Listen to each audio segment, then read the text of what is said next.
چھوٹے سے شہر میں حمزہ نام کا ایک 12 سالہ لڑکا رہتا تھا۔ حمزہ خاموش طبیعت کا تھا اور زیادہ دوست نہیں بناتا تھا۔ وہ اکثر اکیلا بیٹھا رہتا اور کاغذ پر لکیریں کھینچتا رہتا۔ حمزہ کو ڈرائنگ کا بہت شوق تھا، مگر اسے لگتا تھا کہ وہ اچھا نہیں بناتا۔ جب بھی وہ کوئی تصویر مکمل کرتا تو فوراً مٹا دیتا۔ وہ خود سے کہتا، میں کبھی اچھا آرٹسٹ نہیں بن سکتا۔ اس کے کمرے کی دیواریں سادہ تھیں، میز پر صرف کاپیاں اور پینسلیں رکھی تھیں۔ وہ گھنٹوں بیٹھا رہتا مگر اپنی بنائی تصویر سے کبھی خوش نہ ہوتا۔ ایک دن اسکول سے واپسی پر اسے راستے میں ایک پرانی سی لکڑی کی ڈبی ملی۔ ڈبی عام سی تھی مگر اس پر سنہری رنگ سے چھوٹے ستارے بنے ہوئے تھے۔ حمزہ نے اسے اٹھایا اور گھر لے آیا۔ جب اس نے ڈبی کھولی تو اندر ایک سادہ سی پینسل رکھی تھی۔ پینسل پر لکھا تھا، خود پر یقین کرو۔ حمزہ مسکرایا اور آہستہ سے بولا، پینسل بھی نصیحت کر رہی ہے۔ اس نے سوچا کیوں نہ اسی پینسل سے ڈرائنگ کی جائے۔ وہ میز پر بیٹھا اور ایک درخت بنانے لگا۔ شروع میں اسے لگا کہ تصویر پھر خراب ہو جائے گی، مگر اس بار اس نے تصویر نہیں مٹائی۔ اس نے خود سے کہا، آج میں اسے مکمل کروں گا۔ جیسے جیسے وہ ڈرائنگ کرتا گیا، اسے حیرت ہوئی کہ لکیریں پہلے سے زیادہ خوبصورت بن رہی تھیں۔ درخت کی شاخیں متوازن تھیں، پتے نرم اور قدرتی لگ رہے تھے۔ حمزہ نے حیران ہو کر پینسل کو دیکھا اور سوچا، کیا یہ واقعی جادوئی ہے؟ اگلے دن اس نے ایک پہاڑ اور سورج کی تصویر بنائی، پھر ایک چھوٹا سا گھر بنایا۔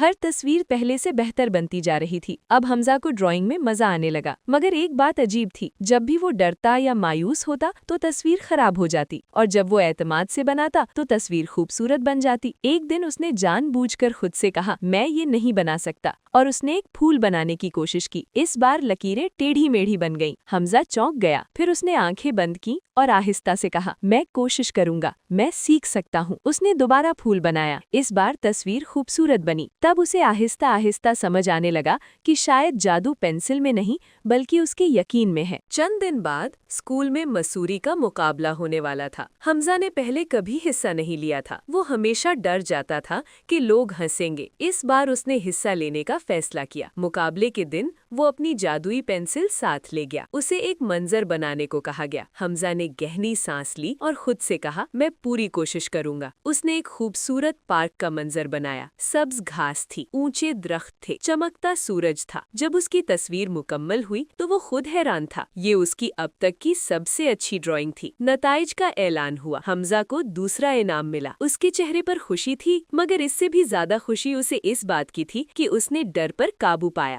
گھر آ کر اس نے پینسل کو میز پر رکھا اور سوچنے لگا، کیا واقعی یہ پینسل جادوئی ہے؟ اچانک اس کے ذہن میں ایک خیال آیا۔ اس نے اپنی عام پرانی پینسل اٹھائی اور ایک تصویر بنانے لگا۔ اس نے دل میں وہی اعتماد رکھا، وہی یقین رکھا، وہی ہمت رکھی۔ جب تصویر مکمل ہوئی تو وہ بھی اتنی ہی خوبصورت تھی۔ حمزہ مسکرایا۔ اب اسے حقیقت سمجھ آ گئی تھی۔ جادو پینسل میں نہیں تھا، جادو اس کے اپنے اندر تھا۔ اگلے دن اس نے وہ لکڑی کی ڈبی کھولی۔ اندر سے پینسل غائب تھی، صرف ایک چھوٹا سا کاغذ رکھا تھا جس پر لکھا تھا، اصل طاقت تمہارے اندر ہے۔ حمزہ نے کاغذ کو سنبھال کر رکھ لیا۔ اب وہ ہر روز ڈرائنگ کرتا، غلطی ہوتی تو مٹاتا نہیں بلکہ سیکھتا۔ وقت گزرتا گیا۔ حمزہ کی تصویریں اسکول کی دیواروں پر لگنے لگیں۔ لوگ اس کی تعریف کرنے لگے، مگر حمزہ جانتا تھا کہ اصل کامیابی تعریف نہیں بلکہ خود پر یقین ہے۔ اب وہ کبھی نہیں کہتا تھا کہ مجھ سے نہیں ہوگا، وہ کہتا تھا، میں کوشش کروں گا، اور یہی الفاظ اس کی زندگی بدل گئے۔ اصل جادو کسی چیز میں نہیں ہوتا بلکہ ہمارے یقین میں ہوتا ہے۔ اگر ہم خود پر اعتماد کریں اور ہمت سے کوشش کریں تو ہم اپنی صلاحیتوں کو پہچان سکتے ہیں۔